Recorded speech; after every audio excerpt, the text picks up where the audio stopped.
Tonight, we'll be hearing from Jean Dewart, telling us about her travels to the polar bear capital of the world.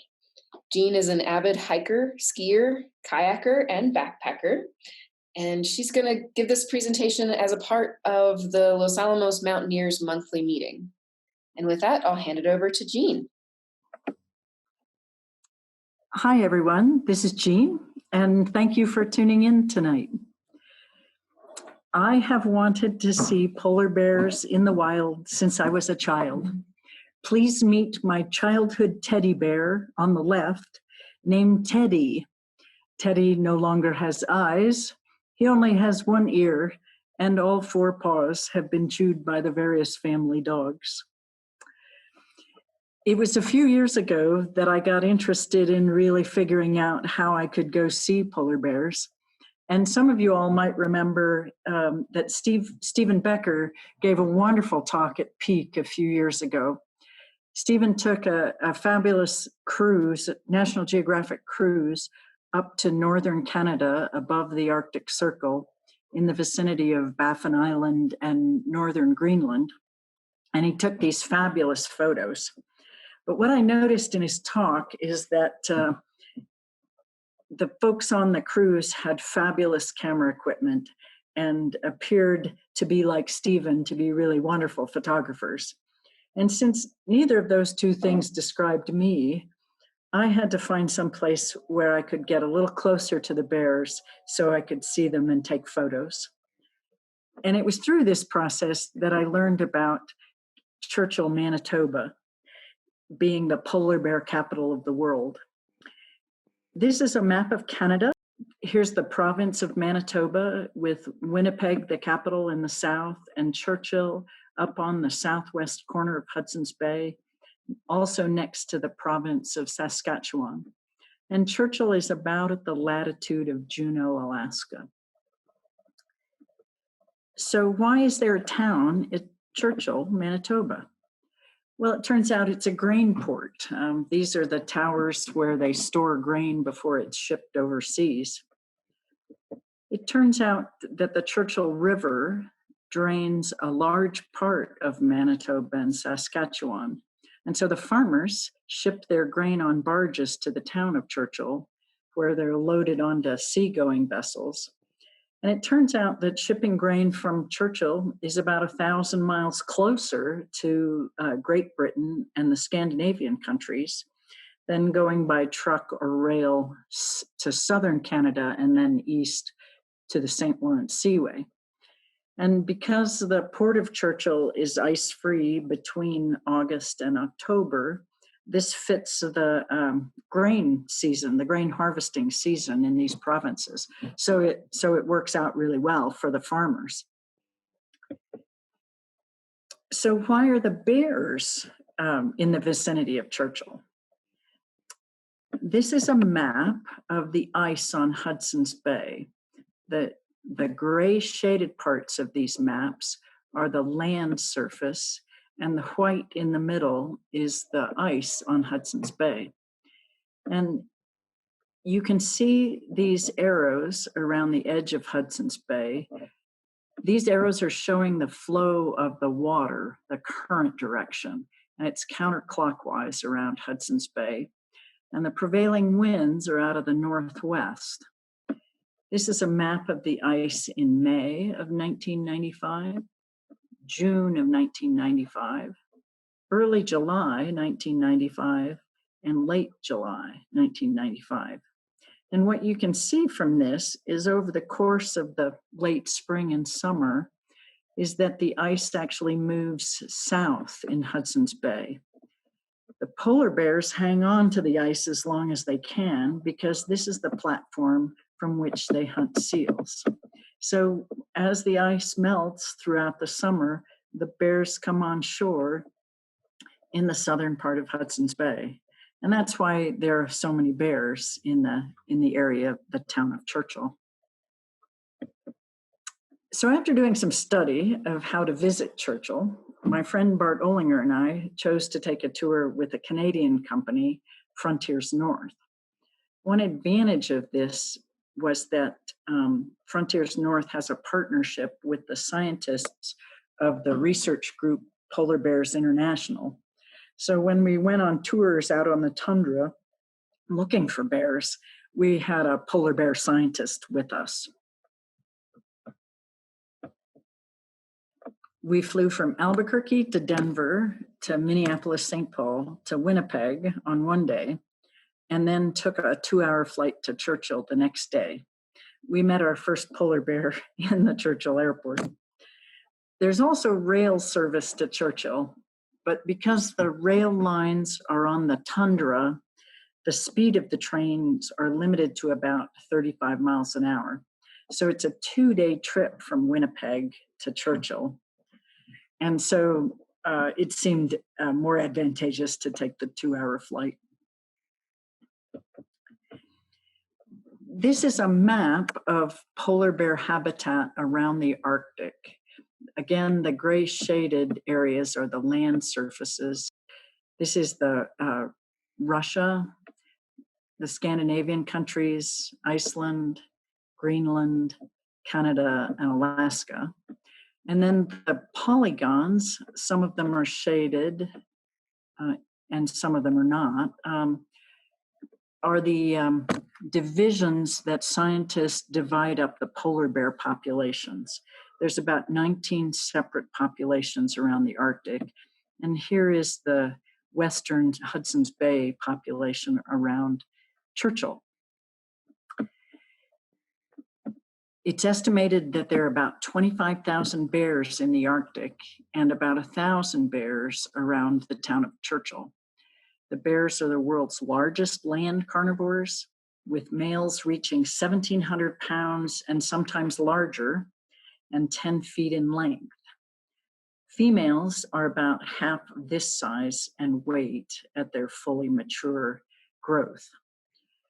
The mama bears go into their dens in the fall on land, and the new cubs are born in January. The mama and the cubs stay in their den with their mothers until about March, when they join the males out on the ice to hunt seals. The only sufficient source of food for polar bears are the ringed and bearded seals that they can catch between November and July. They're just too big and heavy to chase prey, such as rabbits or foxes on land. So essentially, polar bears do not eat between August and November. As the ice-free season lengthens due to global warming, there'll come a time within 50 years when this population of bears cannot exist in the southwestern part of Hudson's Bay. They will just have too long a period where they have to go hungry. So these bears will either go extinct in this area or they will have to move north.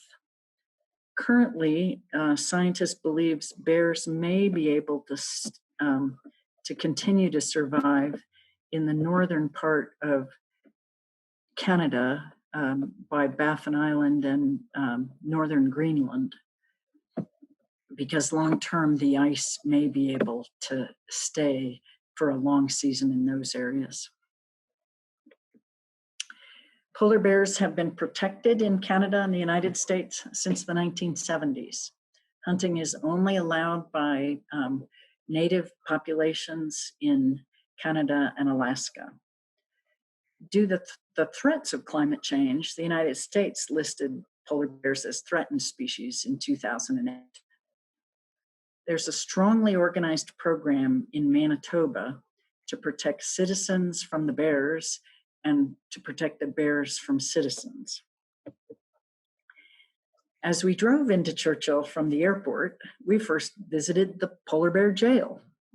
As part of the Manitoba management program, if a bear comes into the town of Churchill repeatedly, they're anesthetized and brought to this facility to stay until ice forms on Hudson's Bay, and then they're released to go out and hunt on the ice.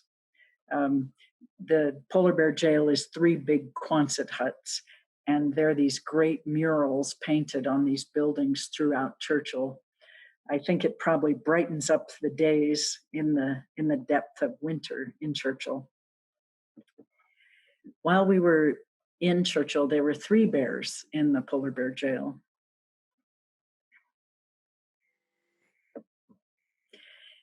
Then we drove the rest of the way into town and we saw our first bear on the shores of Hudson's Bay. It was a complete thrill. Because the bears are not hunted, they're not afraid of vehicles and the town. So we could get within 15 feet of the bears. It was a truly thrilling sight.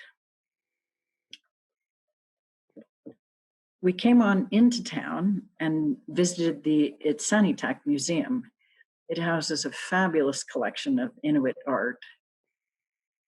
And they had these 2 beautiful sealskin kayaks in the collection, as well as hundreds of artifacts carved from walrus tusks depicting polar bears, Inuit hunters, life in their villages, even the Northern Lights.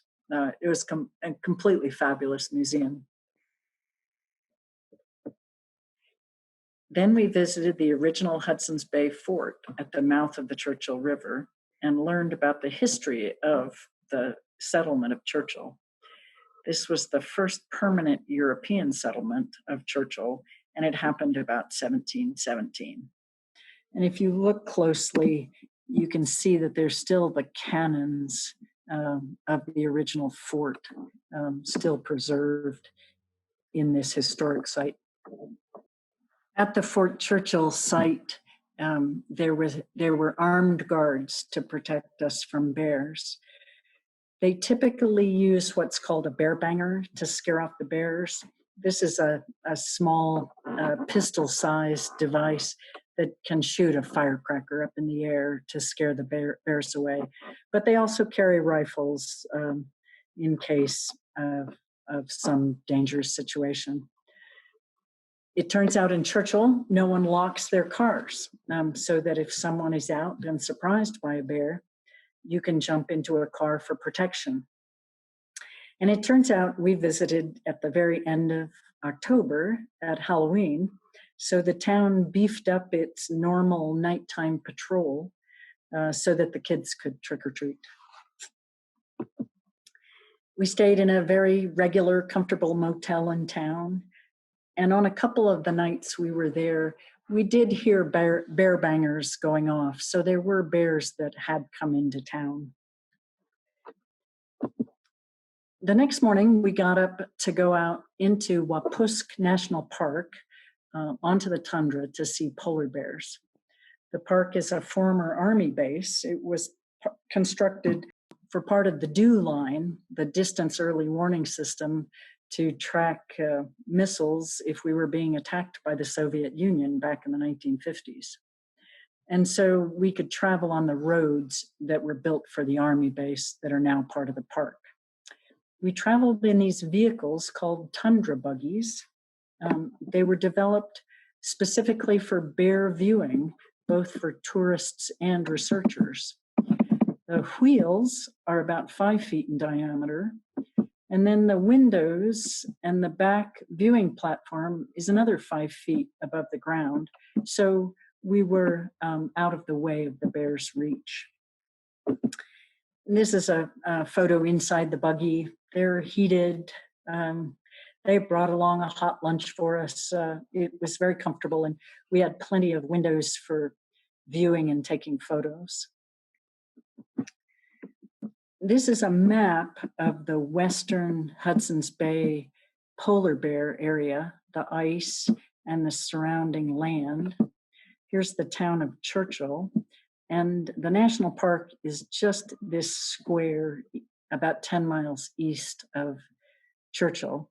We would take a bus out about 8 miles to the Tundra Buggy dock, and then got on the buggy and explored the national park from there. At the 1st of November, bears are congregating all along this shore, waiting for Hudson's Bay to freeze so they can hunt seals. They haven't eaten anything really probably since June, so they're pretty hungry. And then we started to see bears. Over the course of 2 days on the Tundra Buggies, we saw about 24 bears.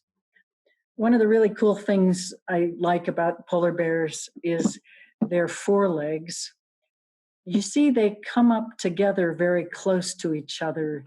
Their chest is kind of recessed compared to ours or a black bear, for example.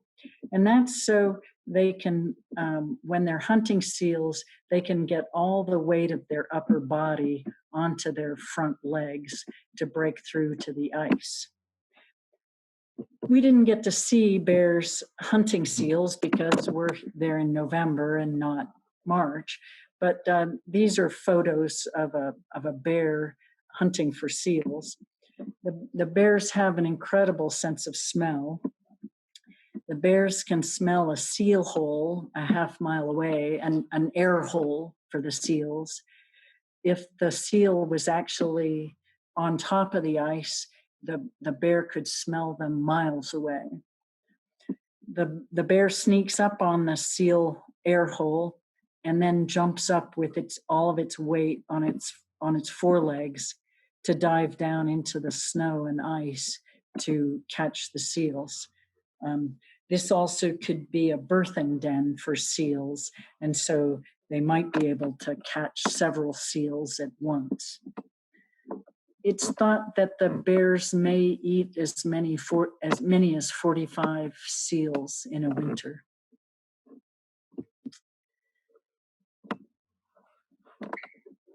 We would see numbers of bears walking along the shore.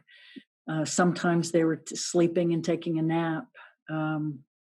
Sometimes they were hunting for food. The guides tell us that primarily we were seeing male bears. The mama bears who have 10-month-old cubs from just the most recent January hang back away from the shore before the bay freezes over, because the male bears have been known to eat the smaller cubs.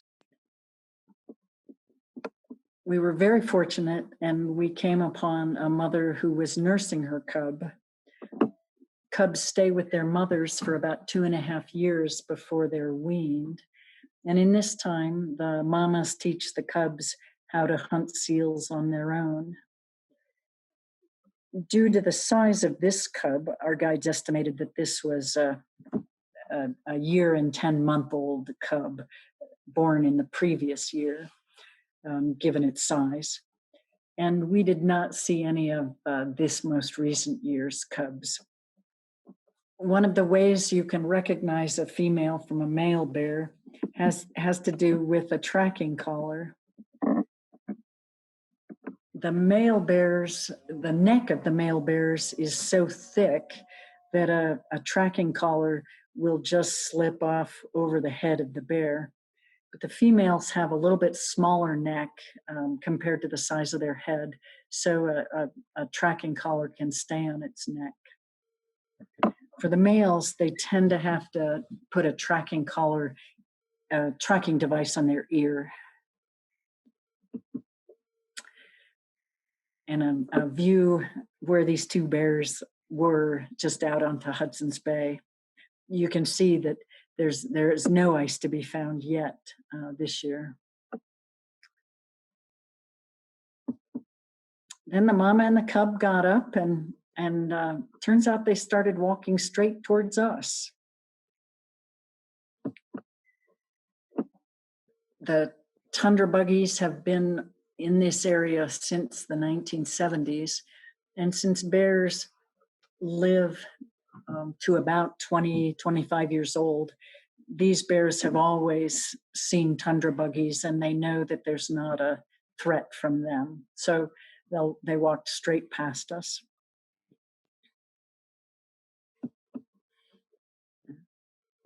And as they walked away from us, Mama never looked back, but the cub was a little bit curious about us, and from time to time would turn around and watch us. We really only saw one other animal on this trip, a red fox in this case. And they were also very used to the vehicles. The fox was about 10 feet away from the Tundra Buggy. For birds, we saw a few gulls, various types of gulls, but that was all.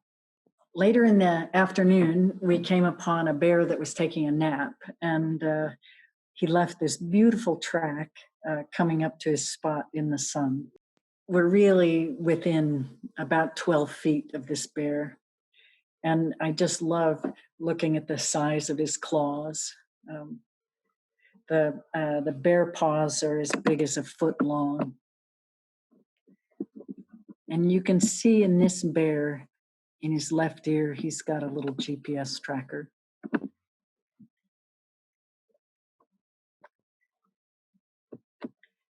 It turns out another male bear passed us about 100 yards away from the bear that we were watching take a nap. And so the napping bear got up. It was clearly disturbed by this other passing bear. And so he got up to leave, but the passing bear kept on and didn't show any interest in this bear that was close to us. So our nearby bear got back to his spot and started his nap again. Another bear we saw was turning over stones looking for food. It turns out that there are no garbage dumps in Churchill. All of the resident and industrial trash is containerized and shipped south. So there isn't anything for the bears to find on land really for food. So that was the end of our first day on the tundra. And then we had kind of a town day. And we saw some more of these terrific murals.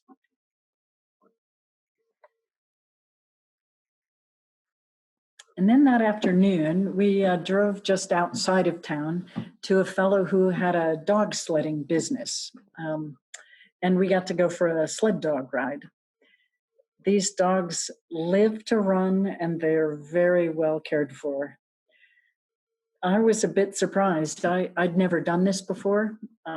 I know as a skier, you can feel the quality of the snow under your feet. But it turns out you can in a dog sled too. You could feel when you went over an icy patch, when you were going through powder snow. It was a lot more fun than I expected.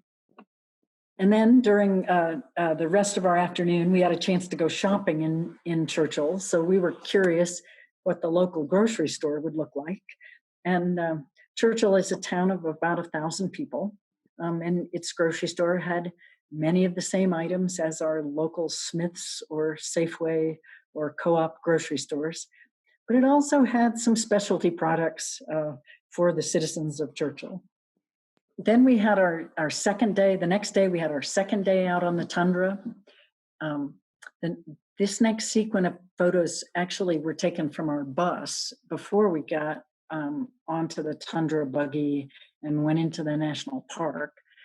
And it turns out on this section of road, there are totem poles, telephone lines that go out to the Tundra Buggy dock, and also these plastic road markers.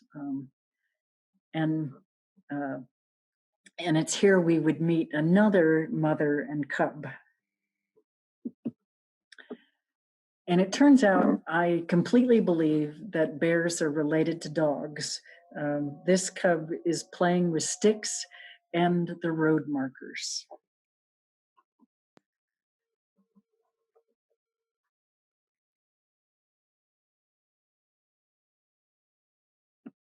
But then baby cub wanted to go play with mama. And over the course of an hour, we got to watch these two play.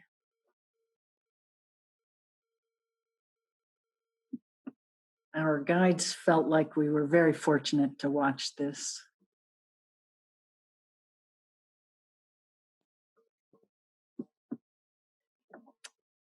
Then we jumped onto the Tundra Buggies and went out into the national park again.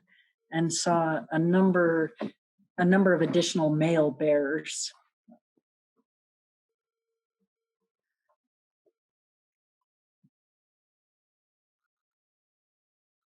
Then towards the end of the day, when we turned to head back to the Tundra Buggy dock, they actually let us drive the Tundra Buggy.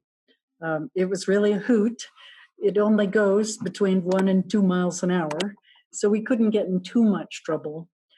But there was a trick to it, being that the wheels of the buggy are closer to the center of the vehicle than in a standard car that we would drive. Our driver, Marcus, kept a good look over us to make sure we were on track. Finally, the day and the Churchill part of the trip came to an end, so we grabbed our charter flight at the Churchill airport and flew back to Winnipeg. We got together in the hotel we were staying at for a group photo.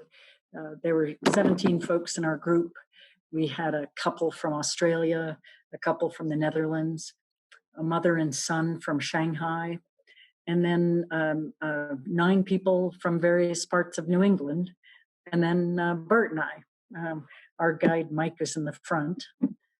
It was a very friendly group. And one of the things I got a big kick out of was that the woman who was from Shanghai didn't speak any English, but she had a handheld translator, so she could give it to Mike or the polar bear scientists to record their talk, and then she could listen to it in Chinese. And she could ask questions in Chinese, and they would get a translation in English to answer back. So she had the time of her life. It was really terrific. Our last morning in Winnipeg was a Monday morning, and this is sort of a slow day for tourists. Most of the museums in town were not open.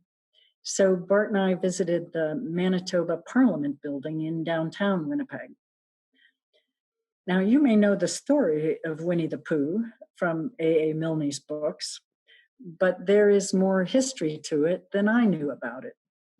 It turns out a young Canadian veterinarian from Winnipeg was catching a train to head to England by ship to fight in World War I. And on a train stop near Winnipeg, a trapper had a bear cub at the train station with a for sale sign on the cub. The veterinarian came to find out what was happening, and the trapper explained he had shot the mother bear for meat and pelts, but he just couldn't bear to shoot the cub. So he brought it to the train station. The veterinarian bought the cub for $25 and named him Winnie in honor of his hometown. He took the bear by train and then by ship across the Atlantic and raised the bear cub much like you would raise a dog. But when it came time to ship out to the continent for the fighting, the veterinarian knew he couldn't take Winnie with him. So he donated the cub to the London Zoo. Winnie became a crowd favorite, and this is where Christopher Robin, A.A. Milne's son, met Winnie. So I thought that was a great story that I hadn't known before. So this was our trip to Churchill, Manitoba, the polar bear capital of the world. It was all that I had hoped. The bears are magnificent animals, truly awe-inspiring. I'm hopeful that we can minimize some of the increase in global warming so that these lords of the ice can continue to survive. And I thought this might be the best photo to end the slideshow with. In the country above treeline, the Inuit people have marked their trails and their homes and safe passages across rivers with large cairns. And when the cairn is in the shape of a human, like this one in the photo, it's known as an Inukshuk. And the Inukshuk means safety and friendship are found here. So I wish us all good safety in this time and good friendship at a safe distance. thanks all for listening in, and I think we have a little bit of time for questions. Thank you so much, Jean. That was wonderful. Thank you for sharing with us your childhood dream of a trip. We did have a couple questions come in. The first one is from David. He wants to know, what do people do for a living in Churchill? There's some of the people run the grain port, do the shipping, the unloading of barges and the loading of ocean ships. Some work for the railroad, some work for the national park, and then some work in the tourist industry. In addition to the polar bear season that's in the fall, they have beluga whale tours in the summer.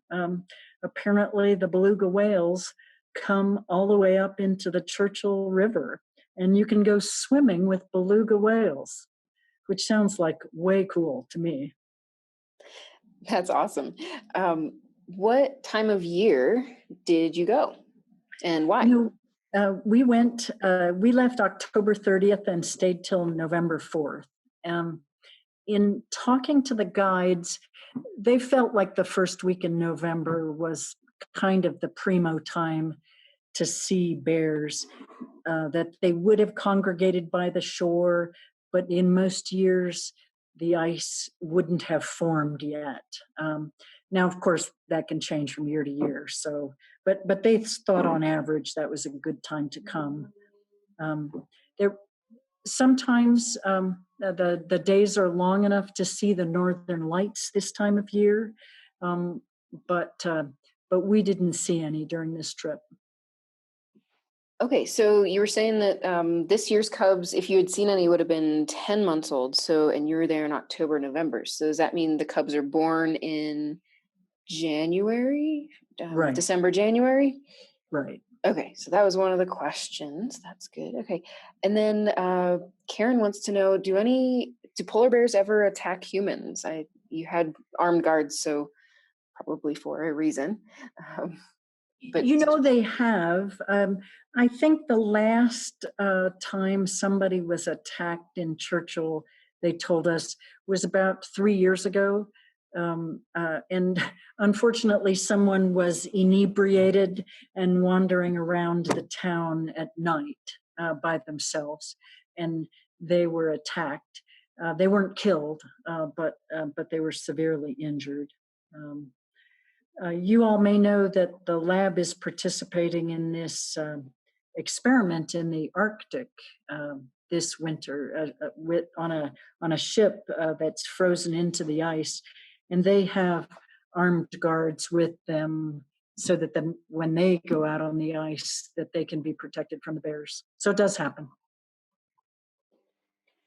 All right, a couple more questions if you're good, Jean. Sure.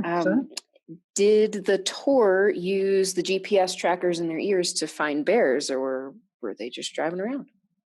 It turns out we were just driving around. The GPS trackers are used by research organizations to understand the habits and the ecology of the bears. All right. Bill wants to know, who's the town named after, and wasn't it founded before Winston Churchill's time? Oh, yes. It turns out Churchill was named after John Churchill, a famous British general around 1700. It turns out John Churchill was the grandfather of Winston Churchill. Did you see any bears actively hunting? No, we just saw them like turning over rocks. They've got a really good sense of smell, so maybe they were looking for rotting plants that might have been an animal that had died or something. But they really do their hunting out on the ice for the seals.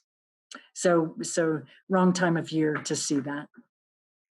Vicki wants to know, has there been any discussion on providing food for the bears when climate change becomes really extreme?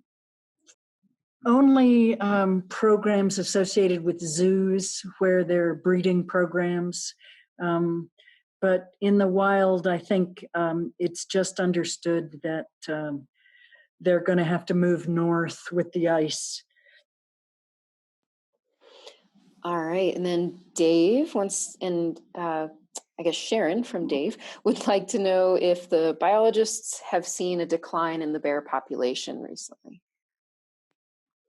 So it turns out that in the Churchill area, the scientists have not yet recorded a significant decline in the bear population.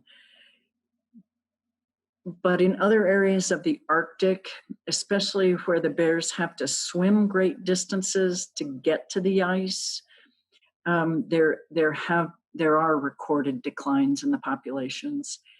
And then sadly, over the next 50 years, as the ice shrinks, it's predicted we'll see great declines in the population. Okay, we just have a lot of appreciation coming in for Eugene. Thank you so much again. Zach called you an electronic pioneer, helping us get this started here in this interesting time. So much more appreciation and a great talk. Thanks everyone so much again, and we hope to see you back here soon.